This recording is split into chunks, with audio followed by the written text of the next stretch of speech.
Learn how Michael Dell created a $148 billion tech empire and the precise strategy he used to dominate the industry. Michael didn't just build a computer company, he built one of the most powerful tech empires on the planet. Discover how he pulled it off, starting with a bold idea from his college dorm room. We're diving into how he rose to the top, crashed hard, and clawed his way back with one of the most iconic acquisitions in tech history, EMC. Watch until the end to discover the one strategy that fueled his growth, even when the odds were stacked against him.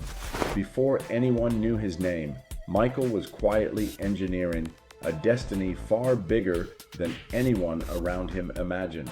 His story starts in Houston, Texas, where he was born into an ordinary family, but from the very beginning, he showed signs of being anything but ordinary. While other kids played outside, he was glued to electronics, radios, wires, circuit boards. If it lit up or hummed, he wanted to know why. By age 12, he wasn't just curious, he was tearing apart radios and rebuilding them from scratch, soldering circuits, and teaching himself how the invisible world of technology actually worked. That curiosity wasn't just a hobby, it was fuel. By 16, most teenagers were saving up for their first car, but he had already dipped his toes into trading stamps and even the stock market. He was pulling in more money than many of his teachers, quietly building a small fortune while still figuring out high school homework. His talent for spotting opportunity wasn't luck, it was instinct. But to his parents, none of this mattered. They had a plan. They wanted him to become a doctor, to follow a respectable, predictable path. So they pushed him toward biology textbooks and medical career tracks, hoping to steer his brilliant mind into something stable. He, however, had rebellion wired into him as firmly as those early circuit boards. The more they pushed him toward medicine, the more he drifted toward business and technology. He wasn't trying to defy them. He simply knew deep down that his future didn't involve a stethoscope. But the real turning point in his life, the moment that would change the trajectory of the entire personal computing industry, didn't happen in his childhood. It came in his college dorm room, and it would shake the entire PC industry. In 1984, inside a cramped dorm room at the University of Texas, he sparked a revolution that no one, least of all the PC giants, saw coming. At first, it looked like nothing more than a side hustle. Michael, a freshman with more ambition than space, started tinkering with computers between classes. Students and even local businesses wanted affordable machines that actually fit their needs, so he began building custom PCs right there in his dorm. Parts piled up against the walls, motherboards covered the desk, and cardboard boxes overtook the floor. But the smallness of the room didn't matter. What mattered was the idea forming inside it. His breakthrough was shockingly simple, and that's what made it so dangerous. Instead of going through distributors, retailers, or any of the middlemen that inflated PC prices, he sold direct. Customers got powerful, customized computers for far less than the big brands could offer. While competitors hid behind bloated pricing models, he stripped everything down to the essentials: fast machines, personal service, and razor-thin margins that undercut everyone. Word spread fast. Suddenly, his tiny dorm room was buzzing with activity. Part workshop, part warehouse, part startup. Friends helped assemble machines, phone lines stayed jammed with orders, and boxes of parts rolled in every morning. The place transformed into a mini factory. And Michael, still barely 19, was running a business out of a space meant for sleeping and textbooks. The university eventually noticed, not because he was failing, but because he was wildly succeeding. His new company was pulling in more revenue each month than some local stores. And finally, the decision became obvious: stay in school or build something bigger than school could ever offer. At 19, Michael dropped out, not to take a break, not to figure things out, but to build Dell Computer Corporation. full-time. But the strategy that made him powerful wasn't selling computers. It was something far more dangerous. Stick around, we're just getting started. Let's now dissect what his dangerous strategy is all about. Michael didn't just sell computers, he rewired the entire industry with a strategy so efficient, competitors couldn't keep up even when they tried. His secret weapon was a simple idea, executed with ruthless precision. Sell directly to the customer. But it wasn't just direct sales, it was the entire system built around it that made Dell unstoppable. Instead of producing thousands of machines in advance and hoping people would buy them, he flipped the script with a build-to-order model. Every computer was assembled only after a customer placed an order. Nothing sat on shelves, nothing gathered dust. With no wasted inventory, he avoided the biggest cost trap in the PC world. While giants like IBM and Compaq were stuck holding millions of dollars in soon-to-be outdated parts, he was running lean. Components were purchased just in time, assembled quickly, shipped fast, and turned into cash before competitors even knew what hit them. This lean machine didn't just save money, it created a lightning-fast feedback loop. Customers told him exactly what they wanted, and he adjusted instantly. Better machines, fewer mistakes, faster improvements. It was like having the entire market on speed dial. And then came the killer advantage. Lower prices with better margins. His competitors had to push overpriced computers through retailers and distributors, each taking their cut. He cut them all out. He could charge less and still make more profit. Customers loved him, retailers hated him, competitors feared him. This wasn't just a business model, this was a strategic earthquake. His approach flipped the PC industry upside down. The old guard was too slow, too bloated, too committed to outdated supply chains. By the time they tried to copy him, his lead was already massive. Within a few years, Dell went from a college dropout startup to one of the fastest growing tech companies in America. His direct-to-consumer master plan rewrote the rules of hardware, supply chain, and customer experience all at once. But here's the shocking part. This didn't make him a billionaire. His next move did. Michael's second strategy wasn't flashy, wasn't technical, and didn't involve inventing anything new. It was operational genius on the level of Toyota, and it became the engine that made him unstoppable. While competitors bragged about giant factories and endless inventory, he bragged about the opposite. He micromanaged every supplier, squeezing inefficiencies out of the system like a master engineer tuning a race car. If a component arrived even a day late, he knew. If a supplier overcharged, he negotiated it back down. Every screw, every chip, every cable was tracked with precision. And then came the real power move. He produced PCs only when someone ordered one. No overproduction, no guessing what customers might want, no warehouses full of soon-to-be outdated parts. That old model was slow, risky, and expensive, and he quietly eliminated all of it. The result? Inventory levels dropped to almost nothing.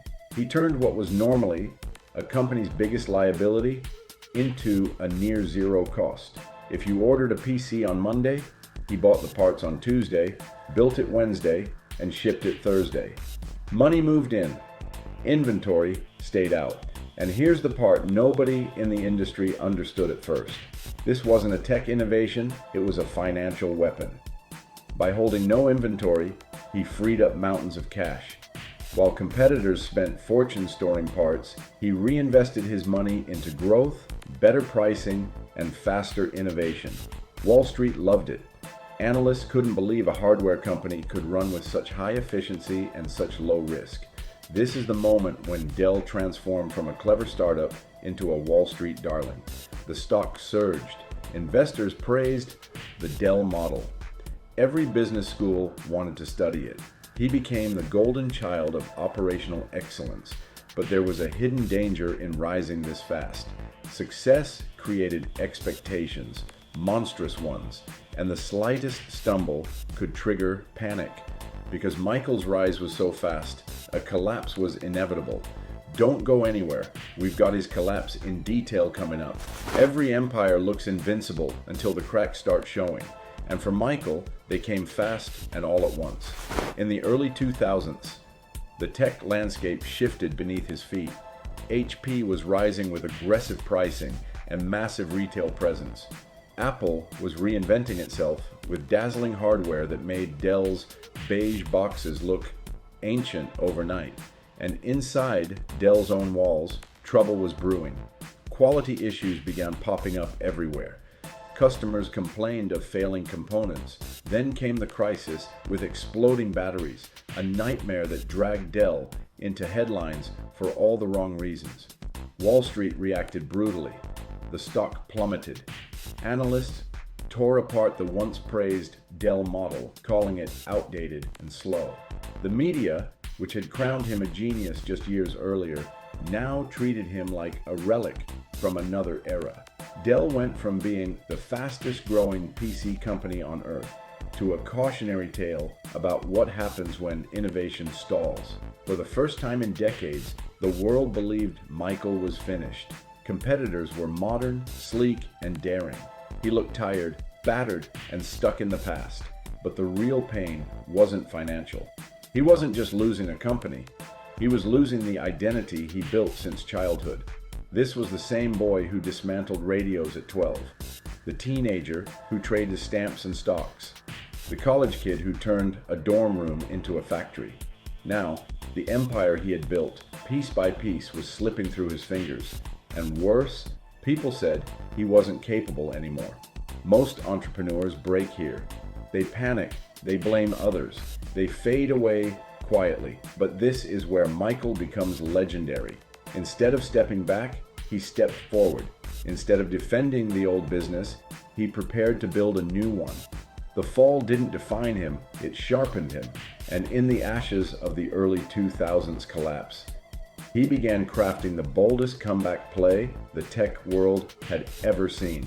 Keep watching, because coming up next is all the drama around his return to the spotlight. Just when the world thought Michael was done, he made a move so bold, so shocking, that Harvard now teaches it as one of the greatest strategic plays of the 21st century.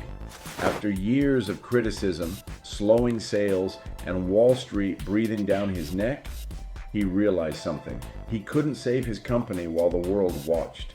So he executed a plan almost no one in his position had ever attempted. He decided to buy back his entire company, the same company he founded in a dorm room, then watched crumble under public pressure. With the help of private equity powerhouse Silver Lake, he made his move. Together, they took Dell Inc. private, pulling it out of the stock market spotlight. Suddenly, there were no quarterly earnings calls, no analysts demanding short-term wins, no headlines tearing him apart. For the first time in decades, he could rebuild in secret, and he didn't waste a moment. Behind closed doors, he transformed Dell from a PC manufacturer into an enterprise technology titan, quietly restructuring operations, shifting into cloud infrastructure, and preparing for something enormous. Then came the shockwave. Dell acquired EMC for $67 billion, the largest tech acquisition in history. Nobody saw it coming. Not competitors, not investors, not the media. The deal instantly catapulted Dell into the center of data storage, servers, cybersecurity, and enterprise solutions. It wasn't just a comeback, it was a total reinvention. Analysts called it impossible. Rivals called it insane. But Michael called it strategy. And here's the truth that few understood at the time. The EMC acquisition wasn't just a comeback. It was something much bigger. Something that would secure his $148 billion legacy. This one move transformed Michael from a struggling PC maker into a technological emperor controlling the backbone of the modern digital world. It was the kind of play only a founder with nothing to lose and everything to prove would dare to make. You'll want to see how he transforms his company to an empire. Trust me, most people still think Michael sells laptops, but the real story is that he quietly rebuilt his company into the unseen machinery powering the modern digital world. After the EMC megadeal, his strategy shifted from evolution to total transformation. He no longer wanted to be known as a PC guy. He wanted to own the entire technology stack, from the devices people use, to the servers that run their apps, to the networks that connect them, to the cloud that stores their data. So he began reshaping Dell from top to bottom. First came the move from PCs to servers, entering the high-stakes world where governments, banks, and Fortune 500 companies kept their mission-critical systems running. Then Dell expanded deeper into networking, creating the digital highways that move data around the globe. EMC brought enormous capabilities in cloud infrastructure and storage, carving Dell a massive share of the enterprise market. And through sub-brands like VMware, RSA, and SecureWorks, Dell stepped into cybersecurity, protecting the world's most sensitive information. Piece by piece, Michael built something far larger than a computer company. He engineered an end-to-end technology empire, serving clients so big and so essential that most consumers will never see their names, yet depend on them every day. And that's when the shift became undeniable. Dell no longer sells computers. He sells the backbone of the internet. Your favorite streaming service, your bank, your hospital, your government office, somewhere behind them is Dell infrastructure, quietly keeping everything alive. When trillions of dollars in global transactions move each day, they move through systems that Dell's empire powers. This wasn't branding. This wasn't luck. It was a deliberate, multi-stage transformation into one of the most critical enterprise tech ecosystems on the planet. By the time the world realized what Michael has done, it was already too late for competitors to catch up. Dell had become too integrated, too essential, too deeply embedded in the digital infrastructure of modern life. And now, the secret strategy that made Michael unstoppable. While everyone else chased the next hot gadget, Michael quietly mastered the game that truly creates lasting wealth. Most tech entrepreneurs obsess over products, the flashy phones, sleek laptops, or trending apps. But he knew early on that products are fleeting. Phones go obsolete within years. Laptops evolve faster than anyone can predict. Operating systems rise and fall like tides. Betting everything on a single product is risky, almost a guarantee of eventual irrelevance. Instead, he placed his bet where no one else dared: infrastructure, the invisible backbone of technology. The servers, storage systems, networking, cloud, and cybersecurity doesn't change overnight.